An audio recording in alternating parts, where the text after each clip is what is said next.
요한계시록 3장 8절의 말씀입니다. 요한계시록 3장 8절 요절 말씀 제가 다시 한번 봉독해 드리겠습니다.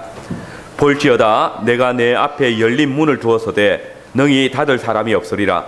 내가 내 행위를 아노니 네가 적은 능력을 가지고도 내 말을 지키며 내 이름을 배반치 아니하였도다. 아멘. 빌라델피아 교회는 잘 아시는 대로 소아시아 7교회 중에 서머나 교회와 함께 칭찬만 받은 두 교회 중에 하나입니다.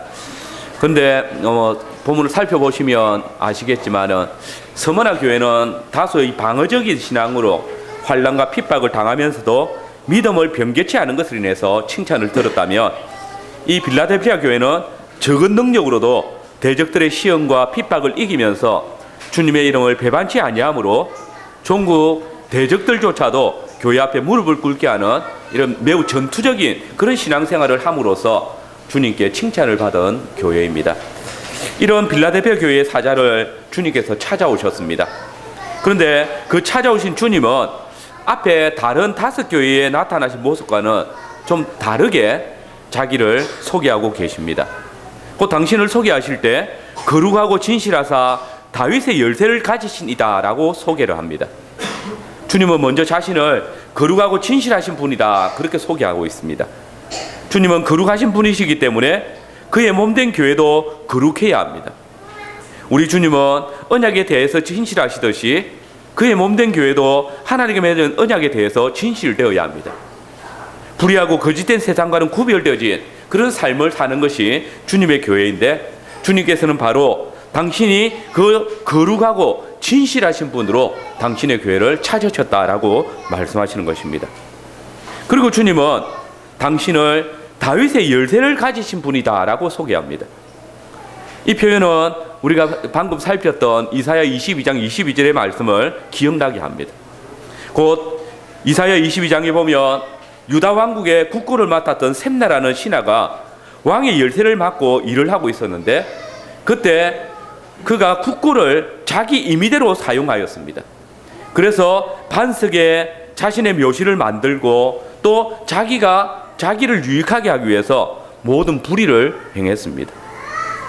이것 때문에 주님께서는 셈나를 내던지실 것이며 셈나를 단단히 속박하여 그가 수치로 죽게 될 것이라고, 큰 나라의 공처럼 내던지실 것이다 그렇게 심판을 선언하셨습니다. 그리고 이어서 그 직책을 hil기야의 아들 엘리야김이 맡을 것이고, 내가 또 다윗의 집의 열쇠를 그의 어깨에 두리니 그가 열면 닫을 사람이 없고 닫으면 열 사람이 없을 것이다 라고 하셨습니다. 곧 엘리야김이 왕에게 들어가는 문을 열면 아무도 그 문을 닫을 자가 없고, 또 그가 왕에게 나아가는 문을 닫으면 아무도 그 문을 열 사람이 없게 될 것이다. 그가 철저히 자신의 직분을 충성되이 감당함으로 말미암아 하나님의 나라에 큰 유익을, 큰 영광을 드러낼 것이다 라고 그렇게 말하고 있는 것입니다. 그런데 오늘 본문에 보니까 우리 주님이 바로 당신 자신을 다윗의 집의 열쇠를 가지신 분이다 라고 표현하고 있습니다. 물론 이것은 예수님께서 다윗 왕의 국구를 맡았던 그 셈나나 엘리야김처럼 국구를 맡는다는 그런 말씀은 아닙니다. 이 말씀은 부활 성취하신 예수님께서 엘리야김보다 더 크고 위대한 문지기로서 하나님 나라의 문을 열고 닫을 정권을 가지고 계시고, 또 당신이 원하는 자에게 문을 열어주고 원치 않는 자에게는 그 문을 닫아서 하나님의 나라에 들어갈 수 없게 하실 것이라는 그 분명한 표를 말씀하고 계시는 것입니다. 그런데 오늘 그 정권을 가지신 예수님께서 빌라델피아 교회를 찾아오셨습니다.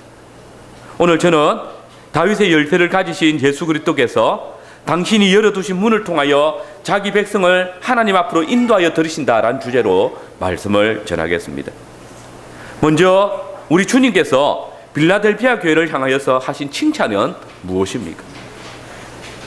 다윗의 열쇠를 가지신 예수님께서 빌라델피아 교회 사자에게 편지를 하시면서 먼저 칭찬의 말씀을 하셨습니다. 볼지어다 내가 내 앞에 열린 문을 두었으되 능히 닫을 사람이 없으리라. 내가 내 행위를 아노니 네가 적은 능력을 가지고도 내 말을 지키며 내 이름을 배반치 아니하였도다. 근데 우리 성경은 빌라델피아 교회를 칭찬한 내용이 좀 불분명하게 나타납니다.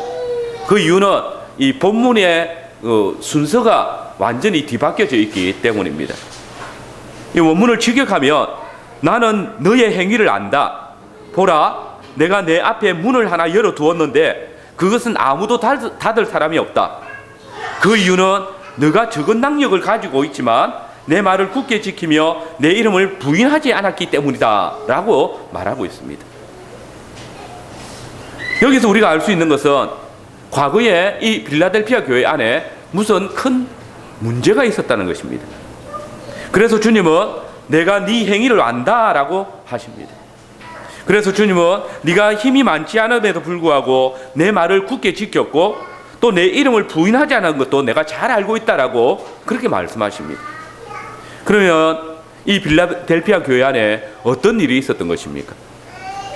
우리는 9절 이하의 말씀을 통해서 당시의 빌라델피아 교회 안에 바른 믿음을 지키며 살아가는 것이 쉽지 않다는 것을 알 수 있습니다. 왜 그렇습니까? 그것은 이 빌라델피아 교회 안에 사단의 회, 곧 자칭 유대인이라고 하지만은 그렇지 않고 거짓말하는 자들이 있었다는 것을 말씀하고 계시기 때문입니다. 여러분, 우리는 이들 사단의 회에 속한 유대인들이 성도들을 핍박했던 이유를 능히 짐작할 수 있을 것입니다. 이들은 옛 언약 백성들입니다. 그런데 잘 아시듯이 이들은 하나님의 아들로서 육신을 입으시고 이 세상에 오신 예수님을 하나님의 아들로 또 메시아로 고백하지 않았습니다. 도리어 예수님을 십자가에 못 박아 죽였고 사도행전에 보면 예수님이 부활 승천하신 후에 사도들이 성령의 권능으로 주의 복음을 전하고 또 예수 그리스도의 복음을 받은 자들을 믿는 자들을 핍박하였습니다. 그들은 예수 믿는 자들을 잔해하고 핍박하는 것이 하나님을 위한 일이라고 생각했습니다. 그리고 바로 이런 핍박이 빌라델피아에서도 동일하게 일어났을 것은 눈에 본 듯 선합니다. 물론 우리는 본문을 통해서 빌라델피아 성도들이 이들 사단의 회라고 불려지는 유대인들의 무리에게서 어떤 협박을 당하고 핍박을 당했는지 정확하게 알 수는 없습니다. 그러나 동일하게 주님께 칭찬만 들었던 서문화 교회가 바로 이들 곧 자칭 유대인이라고 하지만은 유대인이 아니라 사단의 무리들인 이들에게 핍박을 당했다는 소식을 이미 듣고 알고 있습니다. 이를 통해서 빌라델피아 교회에 당한 핍박을 유추할 수 있을 것입니다. 곧 2장 9절 이하의 말씀에 보면 서문화 교회가 유대인이라고 하나 실상은 사단에 의해 속한 자들에 인하여서 환난을 당하고 핍박을 당하며 또 어떤 이들은 이들에 의해서 옥에 갇혀서 시험을 당했다라고 증거하고 있습니다. 이런 환난과 핍박, 이런 시험은 빌라델피아 교회도 똑같이 당했을 것입니다. 아니 3장 10절의 말씀을 보면 빌라델피아 교회 성도들이 인내로서 말씀을 지켰다라는 말씀을 비춰볼 때에 서머나 교회에서 일어났던 핍박보다 더 강력한 핍박이 있었음을 유추할 수 있습니다. 그런데 여러분, 이들 빌라델피아 교회는 이들 사단의 회에 속한 자들의 핍박과 공격을 잘 견뎌내었습니다. 우리는 이 사실을 너가 적은 능력을 가지고도 내 말을 지키며 내 이름을 배반치 아니하였다라는 말씀과 또 10절에 내가 인내하라고 했던 그 말씀을 지켰다라는 말씀을 통해서 알 수 있습니다. 여기서 이 지켰다는 말과 부인하지 않았다라는 말은 둘 다 과거형입니다. 다시 말해서 빌라델피아 교회 성도들이 사단의 해라 불려지는 유대인들의 무리에 의해서 많은 핍박을 당하고 또 고난을 당했지만은 인내로서 끝까지 주님의 말씀을 지켰고 그래서 단 한 번도 예수님을 그리스도라 부인하지 않았다는 것을 이루었다라고 말하는 것입니다. 여러분, 우리는 이들 빌라델피아 교회 성도들이 당한 일이 작은 일이 아님을 알아야 합니다. 가령 빌라델피아에서 신앙생활을 하는 이들은 대부분 이방인들이었을 것입니다. 그런데 이들에게 구약 성경을 너무나 잘 알고 있는 유대인들이 접근을 했습니다. 그리고는 너희가 그리스도로 믿는 나사렛 예수는 실상 그리스도가 아니다. 그는 일개 목수의 아들이고 그의 제자들이라고 불리는 자들도 갈릴리에서 고기잡이 하던 어부들에 불과하다. 그런데 그가 메시아라고? 그런 그가 하나님의 아들이라고? 자, 봐라. 그가 사내들인 법정에 잡혀갔을 때 얘기도 알고 있느냐? 그는 입으로는 내가 12영이 더 되는 천군을 동원할 수 있다고 말했는데, 그가 십자가에 달렸을 때 어떤 저항도 못했고 그는 벌거벗음을 당하고 죽었다. 그때 그가 엘리 엘리 나마 사막다니라고 했는데, 그 말을 번역하면 나의 하나님 어찌하여 나를 버리십니까? 라고 하는 말이다. 그가 그 아버지에게 어찌해서 나를 버리십니까? 라고 부르짖는데도 봐라, 과연 그가 하나님의 아들이라면 어떻게 하나님께서 그렇게 애타게 부르짖는 아들을 외면하실 수 있겠느냐? 버려두실 수 있겠느냐? 우리는 나무에 달려 죽은 자들을 하나님께 저주를 받아 죽은 자들이라고 한다. 너희도 십자가에 죽은 자는 정말 꺼리끼는 죄를 지은 자라고 말하지 않느냐? 그는 십자가에 못 박혀 죽은 사람이다. 그가 메시아, 그가 하나님의 아들이란 만무하다라고 증거했습니다. 여러분, 이쯤 되면 여러분들은 무엇을 믿겠습니까? 누구를 믿겠습니까? 사단의 회, 그 처음부터 거짓말하는 자인 사단의 무리에 속한 유대인들은 처음에 빌라델피아 교회가 쉽게 자신들의 말에 굴복을 당할 줄 알았습니다. 왜냐하면 빌라델피아 교회는 누가 봐도 능력이 없는 힘없고 작은 교회였기 때문입니다. 여기서 이 적은 능력은 성령의 능력이 없는 그런 상태를 말하는 것이 아닙니다. 이 적은 능력은 그야말로 세상이 볼 때에 어떤 힘도 없어 보이는, 이 빌라델피아 안에서 큰 영향력을 미치지 못하는 그런 무리들이란 말입니다. 그래서 외부의 공격이나 핍박을 이겨낼 능력이 있겠나 싶은 그런 교회라는 말입니다. 그런데 여러분, 주님은 그때 이 빌라델피아 교회 안에 놀라운 일이 일어났었다라고 증거합니다. 그때 이 그리스도인들이 예수 그리스도의 이름을 견고하게 붙잡았다라고 증거합니다. 그들이 비록 적은 힘과 능력만 가지고 있었지만은, 그리고 거짓말하는 자들이 사단의 회에 전하는 복음이 그들이 받았던 복음을 향한 그 믿음을 파기시킬 만큼 그런 강력했지만은, 그들은 그때도 주님의 말씀을 지켰고 끝까지 오직 주 예수 그리스도만이 우리의 구원이십니다라는 고백을 잊지 않았다라고 증거합니다. 아마도 그때 이들을 설득하는 데 실패한 유대인들은 자신들이 십자가에 못 박아 죽인 예수를 그리스도라 고백하는 자들을 더 미워하고 더 핍박했을 것입니다. 그리고 그들이 끝까지 주의 말씀을 지켜 순종할 때에 궁핍으로 위협하고 끝까지 주 예수 그리스도를 떠나지 아니하고 부인하지 아니할 때에 옥에 가두어서 신앙을 포기하도록 만들려고 하였을 것입니다. 그러나 보십시오, 주님은 그들에게 너가 나의 말을 인내로서 지켰다라고 칭찬하고 계십니다. 여러분, 여러분에게는 어떤 교회가 능력 있는 교회입니까? 얼마 전에 우리나라에 초대형 예배당을 지은 교회가 있습니다. 그 교회는 사회 안팎으로 많은 반대에도 불구하고 크고 화려한 예배당을 지었고, 입당식 할 때에 내걸었던 구호가 있습니다. 모든 것은 하나님께서 하셨습니다. 하나님께 영광을 돌립시다. 그리고 그 교회 담임 목사가 이렇게 말합니다. 주님이 다 하셨습니다. 그러니 이제 우리는 주님을 기쁘시게 하는 일만 남아 있습니다. 여러분, 이 고백의 배경에는 우리 교회가 이만한 초대형 교회를 잘하고 또 이런 초호화 예배당을 지을 수 있는 그런 하나님께 그만한 능력을 받았기 때문이다라고 말하는 사고가 담겨져 있습니다. 적은 교회는 그만한 능력이 없기 때문에, 목회자가 그만한 영성이나 능력을 가지고 있지 못하기 때문에 그 일을 못하고 큰 능력을 나타내지 못한다라고 말하고 있는 것입니다. 여러분, 우리 교회는 세상의 눈으로 볼 때 정말 작은 교회입니다. 실제로 교회가 설립된 지 20년 다 돼 가는데 성도들의 출석 숫자를 말하면 대번에 하는 말이 아이고 개척교회 하시군요. 많이 힘드시겠습니다. 라는 말입니다. 제가 아무리 힘들지 않다고 우리 교회 성도들은 정말 믿음의 능력이 있다고 말을 해도 그들은 반쯤 위로하는 말로 그렇죠. 개척교회 성도들은 정말 개인 능력이 뛰어납니다.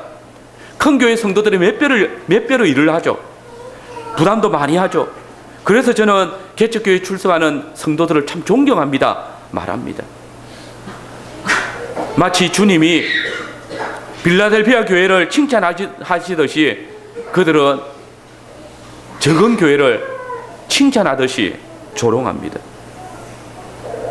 그런데 여러분, 문제는 이런 생각들은 대부분의 목회자들이나 성도들이 다 가지고 있는 생각들이라는 것입니다.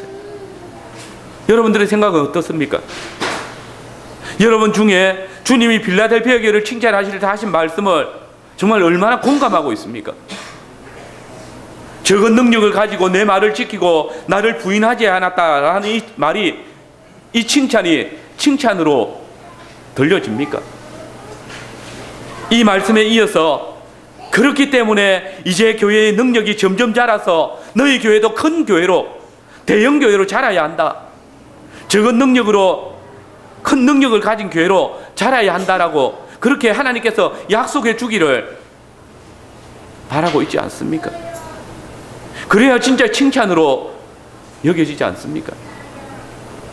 어떤 일도 한 능력이 없어 보이는 적은 교회, 가난해서 큰 일을 할 수 없을 것 같은 그런 교회보다는 우리 교회도 속히 성장해서 사람들에게 큰 능력을 행할 수 있는, 뭔가 큰 일을 할 수 있는 그런 교회로 불려지기를 바라고 있지 않습니까? 정말 출석하고 싶은 교회는 크고 능력이 있으면서 건전한 교회인데 그런 교회가 없어서 정말 울며 겨자 먹기식으로 출석하고 있는 것은 아닙니까? 지금도 우리 교회가 큰 교회, 좋은 예배당 가진 교회, 교인 수가 많은 교회가 되지 못하는 이유를 우리 교회가 능력이 적어서 좋은 예배당을 가질 수 있는 그런 교회로 자라지 못하는 이유를 동네 언약교회 사자가 능력이 없기 때문이라고 여기지 않습니까?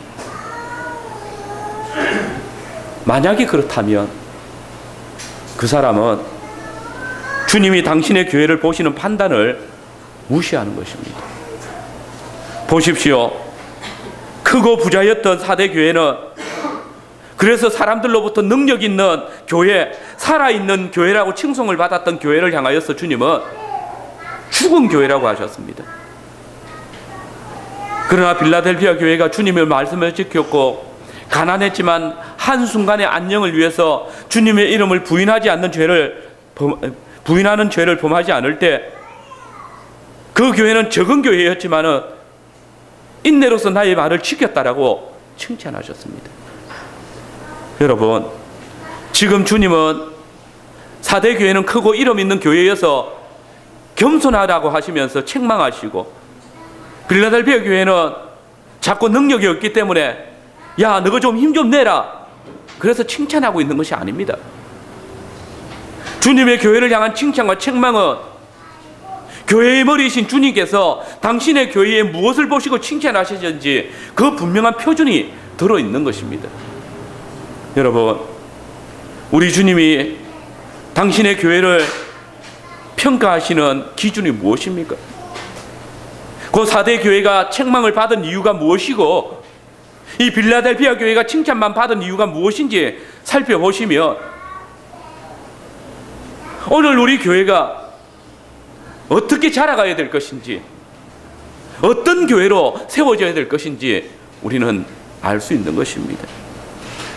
여러분, 그 기준이 무엇입니까? 바로 하나님의 말씀을 바르게 지키는가 그렇지 않은가입니다. 하나님의 말씀 안에 머무르는가 그렇지 않은가입니다. 아무리 크고 화려한 교회라도 그래서 3천억 예배당 건물을 짓고 60만 교인을 가지고 또 사람의 길을 감동시킬 만한 언변을 가지고 세상적으로 교회적으로 많은 봉사와 헌신을 할 수 있는 능력이 있고 또 그 교회 안에 대통령이 장로이고 집사가 시장으로 있어도 입술로 아무리 하나님의 하셨다라고 찬송하고 사회적으로 우리도 유명한 일을 많이 한다고 고백하고, 우리 교회는 세상에서 능력 있는 교회라고 칭송을 받는다라고 말할지라도 그것이 아버지의 뜻대로 행한 일이 아니라면, 주님의 말씀을 순종하지 아니하고 자기 욕심을 만족시키기 위해서 능력을 드러낸 것이라면, 그 교회는 살았다 하는 이름을 가졌지만은 사실은 죽은 교회입니다. 작은 교회도 마찬가지입니다. 대형 교회가 가진 그런 관점을 가지고, 그런 마음을 가지고 하나님의 말씀이 아니라 우리 속에는 옳은 대로 목회자의 그 마음을 만족시키기 위한 그런 교회로 자라간다면, 적은 능력을 가졌기 때문에 칭찬을 받는 것이 아니라, 너희도 살았다는 이름은 가졌지만은 사실은 죽은 교회라는 책망을 듣습니다. 교회가 가진 능력이라는 것은 어떤 일을 잘하고 못하는 것을 두고 말하는 것이 아닙니다. 어떤 형편에서나 어떤 상황에서나 하나님의 말씀을 굳게 지키고 우리를 구속하신 주님의 이름을 부인하지 않으며 그 주님의 이름을 위하여서, 그의 영광을 위하여서 살아가는 것입니다. 성도가 주님의 말씀의 원리를 떠나지 아니하고 죽음 앞에서조차도 주의 이름을 부인하지 아니할 때, 비록 그 능력은 아주 작아 보이지만은 겨우 주님의 말씀 붙들고 살아가는 그런 믿음이지만은, 주님은 바로 그것을 네가 적은 능력을 가지고도 내 말을 지키고 내 이름을 배반하지 않았다라고 칭찬하시는 것입니다.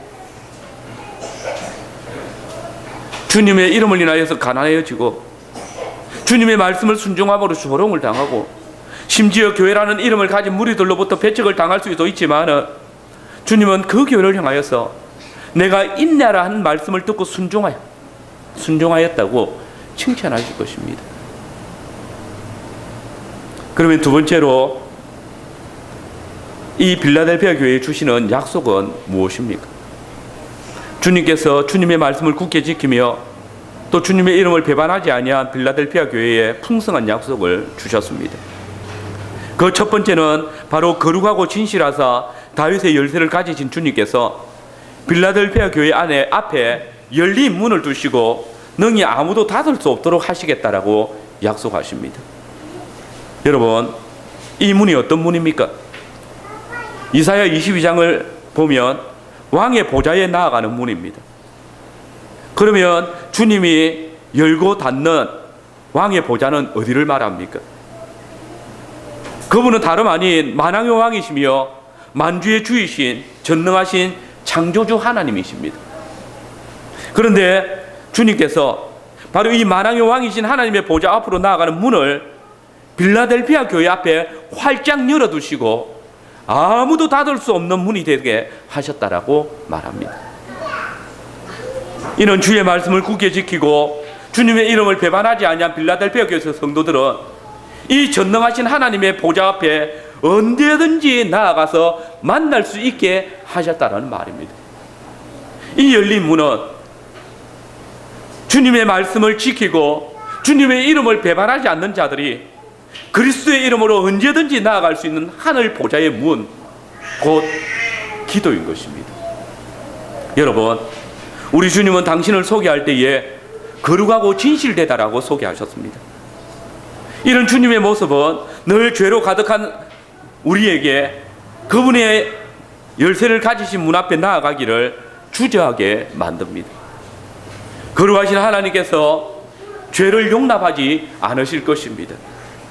진실하신 주님 앞에 거짓과 술수로 가득한 우리의 중심은 감히 전능하신 하나님의 보좌 앞에 나아갈 수 있는 문을 열어달라고 간구할 자격이 없어 보입니다. 그러나 보십시오. 바로 그 거룩하고 진실하사 다윗의 열쇠를 가지신 주님께서 죄와 허물이 가득한 빌라델피아 교회 앞에 열린 문을 두시고 능히 아무도 닫을 수 없도록 하셨습니다. 어떻게 그렇게 하셨습니까? 그것은 빌라델피아 교회 성도들이 주의 말씀을 굳게 지키고 그들의 죄와 허물을 맑게 씻기신 주 예수 그리스도의 이름을 부인하지 아니할 때 끝까지 인내하며 그 주님의 말씀을 믿고 지킬 때 그렇게 해 주셨습니다. 그렇습니다. 우리 주님은 아버지께서 당신에게 주셨던 모든 자들의 죄를 씻기시며 십자가 위에 죽으셨습니다. 그리고 이를 믿는 자는 누구든지 하나님의 보좌 앞에 나아갈 수 있게 하셨습니다. 주님은 빌라델피아 교회 성도들뿐만 아니라 동일하게 주의 말씀을 굳게 지키며 그 이름을 배반하지 아니하는 모든 주님의 백성들에게 동일하게 이 약속을 주십니다. 내가 아버지의 보좌 앞으로 나아가는 문을 너희 앞에 활짝 열어놓았다. 그러므로 너희는 하나님께 자유로이 나올 수 있게 되었고 하나님의 임재 앞에 설 수 있게 되었고 그분 앞에 담대하게 말할 수 있게 되었고 그분 발 앞에 너희 문제를 내려놓을 수 있게 되었고 그분은 너희의 그 문제들을 능히 듣고 응답하여 주실 것이다. 이 문의 열쇠는 내가 가지고 있다. 그러니 내가 너희를 배척하지 않는 한 어느 누구도 이 문을 닫을 수 없다. 언제든지 내 아버지께로 나와 너희 문제를 내려놓아라 말씀하십니다. 여러분, 이 시간 거룩하시고 진실하사 주 예수 그리스도께서 당신의 피값을 지불하시고 열어놓으신 하나님의 보좌 앞에 담대히 나아갑시다. 우리 주 예수 그리스도의 아버지께서는 주 예수 그리스도의 이름을 부인하지 아니하고 그분의 말씀을 굳게 지키는 당신의 자녀들이 열려있는 보좌의 문으로 나와 간구할 때에 결단코 그 문을 닫지 않으시고 언제든지 들어 응답하여 주실 것입니다. 다윗의 열쇠를 가지신 예수님께서 빌라델피아 교회에 주신 두 번째 약속은 지금까지 교회의 대적이었던 유대인들 중에 몇 사람을 빌라델피아 교회 발 앞에 절하게 하실 것이다 라는 약속입니다. 9절 말씀입니다. 우리 같이 한번 읽어보겠습니다. 보라, 사단의 회 곧 자칭 유대인이라 하나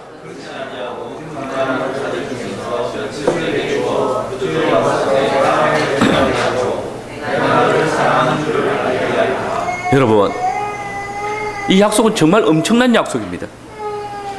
곧 하나는 대적들이 결코 주님의 교회를 이길 수 없다는 사실을 보여주고 있습니다. 지금까지 빌라델피아 교회를 협박하고 위협하며 또 고난과 감옥에 가두었던 이 유대인들이, 이 사단의 무리들이 빌라델피아 교회 앞에 굴복하고 무릎을 꿇을 것입니다. 그리고 동시에 그 이유가 바로 주님이 빌라델피아 교회를 얼마나 사랑하시는지 보여주는 약속의 표가 된다는 것입니다. 내가 너를 사랑하는 줄을 이것을 통해서 알게 하리라. 여러분, 우리는 이 약속이 이미 사도행전에서 성취되어졌음을 봅니다. 그 사도행전 6장을 보시면 예루살렘 교회 안에 구제하는 일로 헬라파 유대인과 히브리파 유대인들 사이에 갈등이 일어나고 이로 인해서 주의 교회가, 주의 이름이 욕되게 될 위기에 이르렀습니다. 그때 사도들이 우리가 주의 말씀을 굳게 하고 성도들을 위해서 기도하는 일을 신은 죄를 범할 수 없다라고 하면서 이 성도들로 하여금 주의 이름을 욕되게 하지 않게 하기 위해서 공개를 위한 직임을 맡은 7 사람들을 세웠습니다. 근데 여러분, 그때 어떤 일이 일어납니까? 사도행전 6장 7절을 보면 하나님의 말씀이 점점 왕성하여 예루살렘에 있는 제자의 수가 심히 많아지고 그때 허다한 제사장의 무리도 이 도에 복종하니라 라고 증거하고 있습니다. 여기 이 허다한 제사장의 무리들, 이들은 바로 얼마 전까지 사내들인 공회를 통해서 예수님을 십자가에 못 박았고 사도들을 핍박하며 거짓으로 위협하던 자들이 아닙니까? 그러나 주의 말씀이 왕성하여질 때에 교회가 주의 말씀을 굳게 지키고 주의 이름을 부인하지 아니할 때에 주님의 복음 앞에, 교회 앞에 굴복하고 입교하였다는 것입니다. 이것은 다윗의 열쇠를 가지신 그리스도께서 예루살렘 교회 앞에 열린 문을 두시고 지금까지 교회를 배척하고 핍박하던 제사장들이 들어오도록 허락하여 주셨음을 의미합니다. 그리고 대적들의 주의 도에 굴복하였다는 말은 주님께서 당신의 교회를 사랑하셔서 이 대적들의 손아귀에서 보호하여 주셨음을, 사랑하고 계심을 보여주는 표인 것입니다. 여러분, 이제 주님은 주의 말씀을 굳게 지키고 주님의 이름을 배반하지 아니하며 인내로서 그 말씀을 순종하는 빌라델피아 교회에도 동일한 약속을 성취하게 하실 것입니다. 여기서 주목하실 것은 이들 사단의 회의에 속한 유대인들을 굴복시키고 무릎 꿇게 하는 것은 빌라델피아 교회 성도들이 아니라 내가 몇 사람을 너희에게 주어 저희로 내 발 앞에 절하게 하겠다라는 말. 그렇습니다. 이 대적들의 회개와 믿음은 다 우리 주님의 역사라는 것입니다.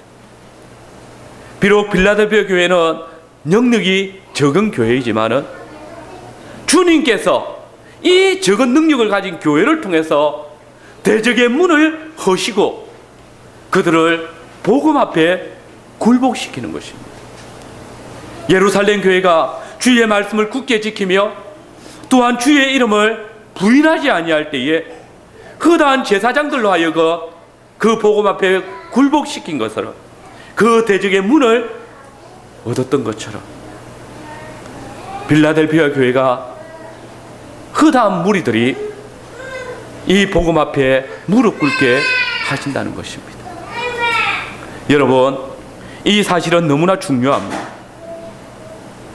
문을 열고 닫는 열쇠는 교회에게 있는 것이 아닙니다. 우리 교회가 아무리 큰 능력을 가지고 있어도 그것으로 복음의 대적들을 굴복시키고 사람의 마음을 그리스도의 이름으로 인도하지는 못합니다. 구원은 오직 야훼께로 말미암습니다. 우리 주 예수 그리스도께서 하나님의 보좌의 문을 열어주실 때, 믿음의 선물을 주실 때 주님께 나올 수 있습니다. 자신의 죄에 대한 회개와 복음에 대한 굴복은 우리가 아니라 주님께서 하시는 것입니다. 우리가 주의 말씀을 지키고 그 복음을 떠나지 아니하며 주의 이름을 배반하지 않는 믿음을 굳게 지킬 때 우리 교회가 가진 이 적은 능력을 통해서 주님이 우리 앞에 그 문을 열어주시는 것입니다. 우리 교회를 공격하는 자들이 무릎을 꿇고 들어오게 하신다는 것입니다. 진실로 우리 교회가 주님의 약속의 말씀을 굳게 붙들고 주님의 이름을 부인하지 아니할 때에 주님은 그 교회의 말씀을 맡은 자들을 통하여서, 말씀을 감독하는 자들을 통하여서 그 문을 열고 닫음으로써 당신이 어떻게 당신의 교회를 지키시며 사랑하시는지를 보여주시는 것입니다. 우리 주 예수 그리스도께서 주신 세 번째 약속은 주님이 그들을 지키시어 시험의 때를 면하게 하신다는 것입니다. 너가 나의 인내의 말씀을 지켰은즉 내가 또한 너를 지키어 시험의 때를 면하게 하리니 이는 장차 온 세상에 임하여 땅에 거하는 자들을 시험할 때. 주님은 장차 온 세상에 시험이 임할 것인데 그때 빌라델피아 교회는 주님께서 인내하라고 하신 말씀을 지켰기 때문에 그들을 지켜서 시험의 때를 면하게 하실 것이다 라고 약속하십니다. 여기서 이 시험의 때에 대해서는 여러 가지 논란이 있습니다. 곧 전천년설을 주장하는 분들은 온 세상이 심판을 당할 때를 의미한다라고 해석을 합니다. 또 무천년을 주장하시는 분들은 예수님께서 재림하시기 직전에 온 땅에 임할 시험을 말한다라고 주장합니다. 그러나 여러분, 오늘 본문을 다시 보시면 이 약속은 10절에서 끝나는 것이 아니라 11절과 연결되어져 있습니다. 그 10절 하반절부터 읽어보면 이는 장차 온 세상에 임하여 땅에 거하는 자들을 시험할 때라. 내가 속히 임하리니 너가 가진 것을 굳게 잡아 아무나 내 면류관을 빼앗지 못하게 하라 라고 했습니다. 여기서 보면은 어떻게 읽어도 매우 오랜 후에 임할 시험이나 심판을 의미하지 않고 있습니다. 1장을 설교할 때도 말씀드렸지만은 내가 속히 임하겠다라는 이 말씀은 먼 미래의 어떤 날을 지칭하지 않는다는 것입니다. 더욱 이 본문은 1차적으로 지금 이 편지를 수신한 7 교회들에게 주시는 말씀입니다. 그런데 앞에 다른 모든 본문들은 빌라델피아 교회에 바로 적용을 하다가 유독 이 시험의 때만은 빌라델피아 교회를 넘어서 온 세상에 임할 시험으로 본다면 이 해석의 원리는 스스로 앞에 해석과 뒤의 해석을 다르게 하는 것이 되는 것입니다.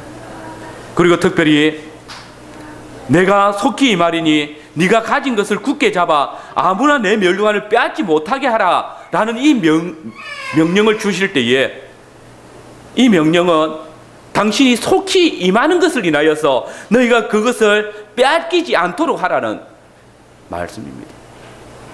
이 면류관을 빼앗기지 않는 것은 이 명령을 받은 빌라델피아 교회라는 것입니다.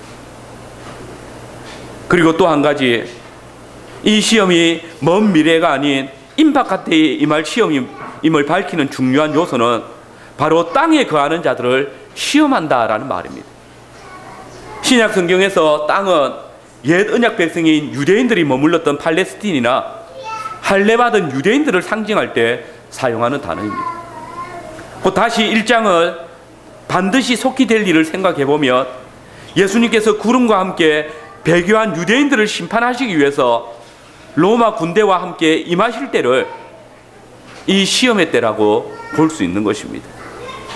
그리고 이렇게 볼 때에 앞에 주께서 빌라델피아 교회를 사랑하시는 표로서 유대인들 중에 몇몇이 교회 앞에 무릎을 꿇고 복종할 때가 더욱 쉽게 다가오게 되는 것입니다.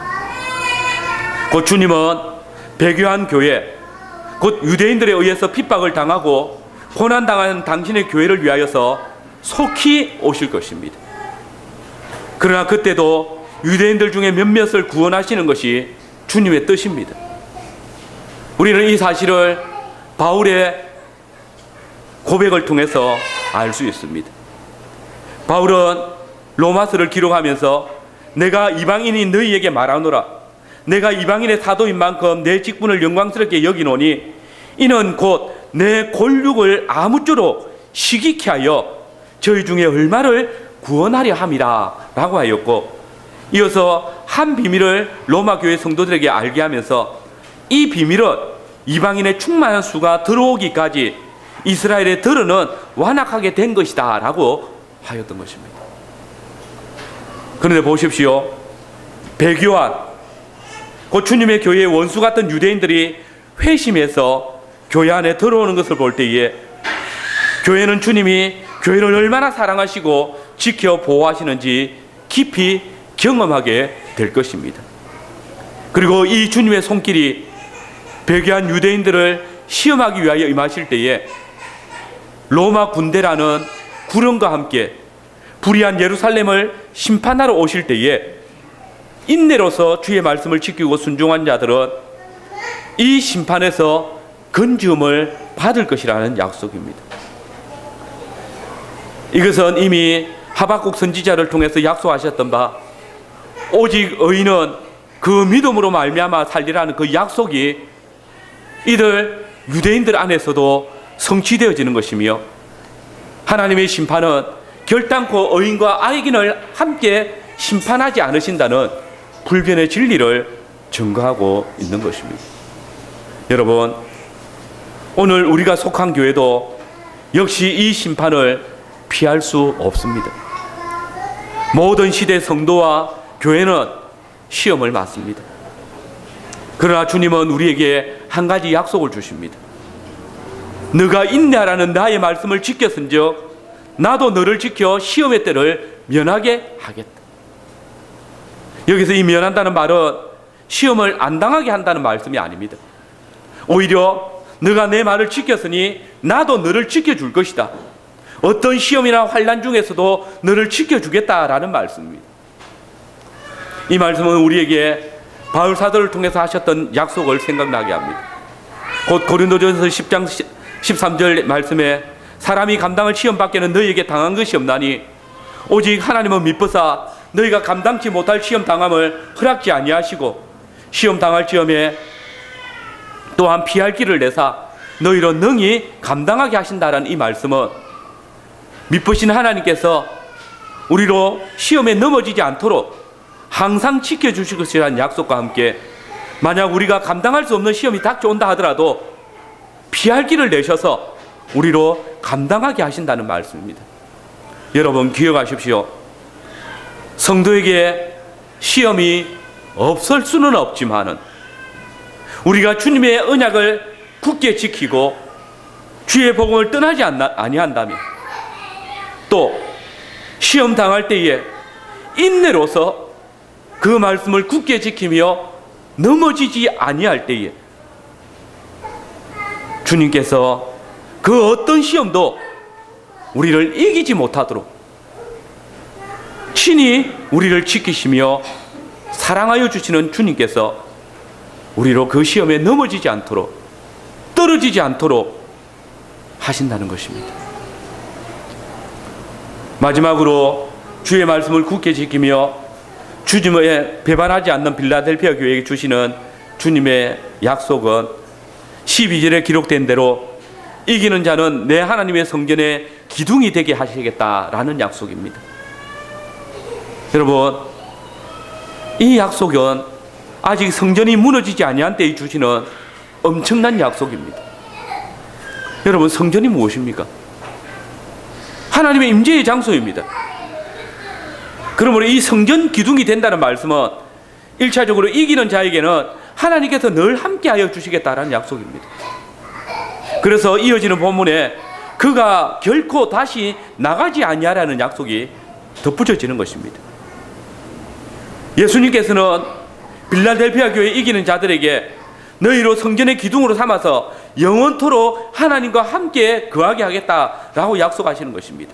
절대 너는 하나님의 성전에서 쫓겨나지 아니할 것이다 라고 약속하고 계시는 것입니다. 이 약속은 우리가 참 성전이신 그리스도께 연합하여 그와 함께 하나님의 성전으로 지어져 갈 때에 성취되어지는 약속입니다. 그런데 여러분, 이 약속은 여기서 멈추지 않습니다. 여러분, 어떤 건물의 기둥이라는 말은 무엇을 의미합니까? 그것은 가장 중추적이고 핵심적인 역할을 한다는 것입니다. 그런데 성전의 기둥이 되는 배경이 너무 흥미진진합니다. 곧 이기는 자는 내 하나님의 성전의 기둥이 되게 하리라. 도대체 빌라델피아 교회 성도들이 무엇을 이긴다는 말입니까? 우리는 앞서 빌라델피아 교회를 괴롭게 하며 대적하는 것이 무엇인지 잘 압니다. 곧 사단의 해, 자칭 유대인이라고 하나 그렇지 않고 거짓말하는 자들,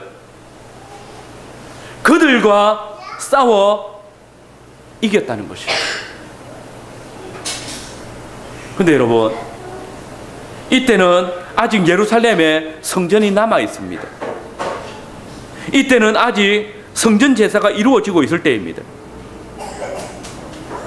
다시 말해서 유대인들이 아직도 자신들이 성전의 기둥이라고 생각하고 있을 때입니다.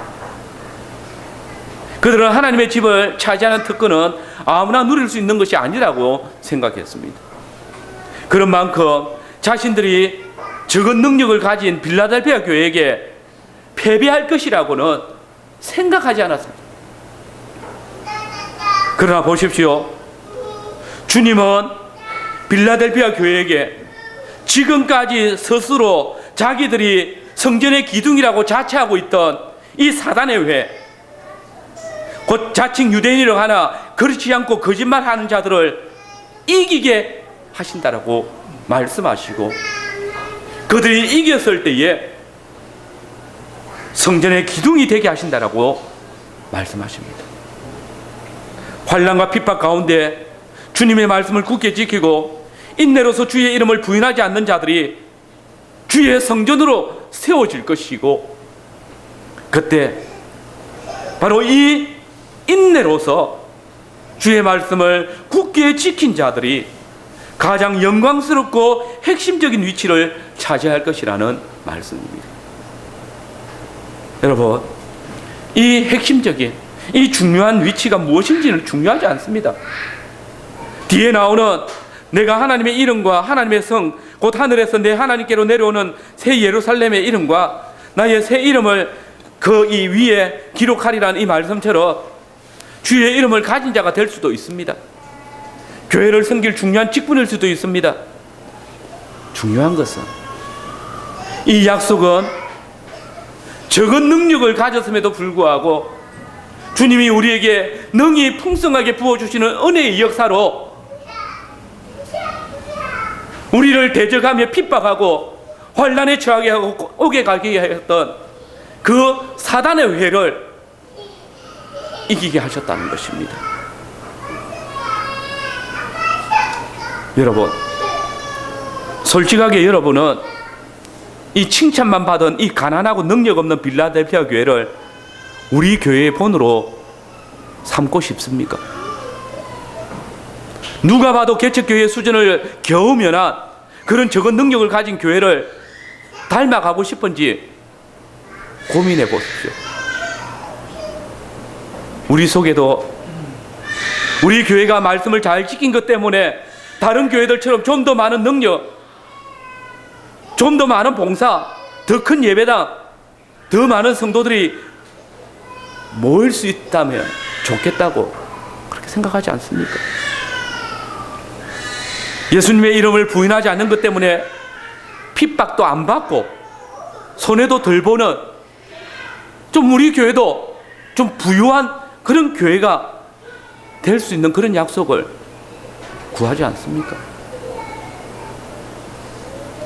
우리 교회는 사단의 회라고 불리지 않으니, 우리 교회는 예수님을 주로 고백하고 있으니, 우리 교회는 교회의 표지가 뚜렷하니 좋은 교회일 거라고 착각하지 않습니까? 그러나 여러분, 우리의 신앙 고백에는 천하에서 가장 순수한 교회라 하더라도 혼합과 오류를 벗어날 수 없어. 더러는 그리스도의 교회임을 멈추고 사단의 회가 될 정도로 타락하였다는 고백을 가지고 있습니다. 여기에 우리 교회는 포함되지 않을 줄 아십니까? 만약에 여러분이 제가 주님의 말씀을 굳게 지키지 아니하고 주의 이름을 배반하고 자기 소욕을 따라 살아간다면, 그래서 우리 교회가 여전히 작은 교회일 수 있고 큰 교회가 될 수도 있지만은, 그때 우리는 사단의 해가 될 수 있고 우리가 주님의 대적이 될 수 있다는 사실을 잊지 마십시오. 아니, 우리 중에 어떤 이들은 이미 순수한 교회의 가르침을 지키지 아니하고 또 주님만을 나의 구주로 섬기지 아니하고 육체의 만족과 세상의 재리를 위해서 살아가고 있는 자들이 있을 수 있습니다. 동네 언약교회 안에도 사단의 회, 곧 그리스도인이라고 하지만은 실상은 거짓으로 신앙을 고백하고 교회를 공격하는 자들이 있다는 것입니다. 만약에 돌이켜서 주님의 말씀을 지키는 길로 나아가지 아니하고 주의 나라와 복음을 위해서 살아갈 길을 돌이키지 않는다면 도적같이 임할 주님의 때에 그 심판을 면하지 못할 것입니다.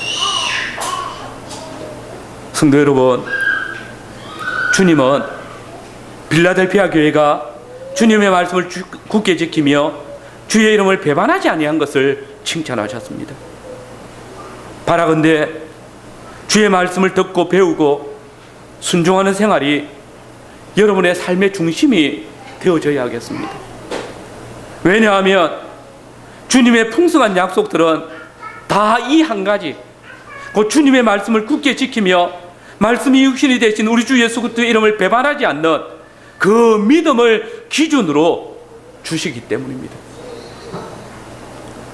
사랑하는 성도 여러분, 우리 모든 성도님들이 우리를 구속하신 주님의 말씀에 귀 기울이시고 모든 생활에 예수님이 주인 되는 삶을 살아들이시고 어떤 일에든지 넘어지지 아니하고 인내로서 주의 말씀을 굳게 지킴으로써 저와 여러분들이, 우리 교회가 주님의 풍성한 약속을 누릴 뿐만 아니라 정말 그 일로 인하여서 칭찬받는 교회가 되기를 바랍니다.